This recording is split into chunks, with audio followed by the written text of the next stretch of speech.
రెట్టింపు ఆశీర్వాదం. నేను అంటాను, ఇంకా తిరుగులేని విషయాన్ని దేవుడు ఇచ్చాడు. కారణం ఏంటంటే యోబును కూడా పడగొట్టాలనుకుంది. పడ్డాడా? నీ కుటుంబం బాధల చేత గలిబిలవుతుందేమో, నీ వ్యాపారము పాటు లేక గలిబిలవుతుందేమో, నీ సంసార జీవితం అండి బాధలతో బంధించబడిందేమో. సేవకునిగా చెప్తున్న ఈ రాత్రి, ఇది ఎవరి పనో కాదు. ఇది ఎవరి పని చెప్పండి?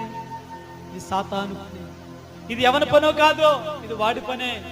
నీ కుటుంబాన్ని పాడు చేయాలని, బాగా ఉన్న నీ సంసారాన్ని పాడు చేయాలని, మంచిగా వెళ్తున్న నీ వ్యాపారంలో కొన్ని నష్టాలు కలుగు చేసి మీ నోటి నుండి అపవిత్రమైన మాటలు వచ్చేలా చేసే పని ఆ పని ఆడిది. తట్టుకోండి, నిందలకు తట్టుకోండి, అవమానాలకు తట్టుకోండి, శ్రమలకు తట్టుకోండి. బైబిల్ సెలవిస్తుంది, యోబు అంటున్నాడు, 6 బాధలు కలిగిన మీరు బాధపడవలసిన పని లేదు, 7 బాధలు కలిగిన ఆయన తప్పించే దేవుడు.